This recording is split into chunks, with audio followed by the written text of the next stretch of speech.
Hello everyone, welcome back to my channel Susmita's art and craft. চলে এসেছি আবারও একটা ক্রাফট ভিডিও নিয়ে। আমার কাছে অনেক দিন ধরেই এইরকম একটা ইউজলেস কন্টেনার পড়েছিল। বেশ কিছু এরকম ইউজলেস পেন জমেছিল। এগুলোর দিকে চোখ পড়তেই ভাবলাম এটা দিয়ে ইউজফুল কিছু বানানো যাক। শুরু করে দিলাম বানাতে। ভিডিওটা না টেনে সম্পূর্ণ দেখতে থাকুন। ফার্স্টেই প্লাস্টিক কন্টেনারটার ব্যাকগ্রাউন্ডে গ্লু দিয়ে পেনগুলোকে অ্যাটাচ করছিলাম। কিছুক্ষণ পরে দেখলাম পেনগুলো ধরছে না, ছেড়ে পড়ে যাচ্ছে। এরপর একটা সাদা পেপার গোটা কন্টেনারটার মধ্যে সেট করে দিলাম গ্লু দিয়ে। পেপার সেট করার ভিডিওটা আমি স্কিপ করে গেছি।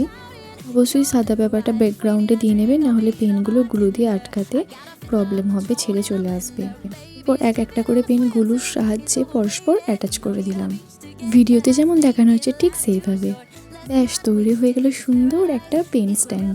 এই ধরনের পেন স্ট্যান্ড বানিয়ে আপনারা টিচার্স ডে, স্কুল প্রজেক্ট বা বার্থডে গিফট, স্পেশাল মানুষদের তাদের স্পেশাল দিনে বানিয়ে গিফট করতে পারেন। ভিডিওটা হেল্পফুল হলে চ্যানেলটা প্লিজ সাবস্ক্রাইব করে দেবেন। বাই, দেখাবে।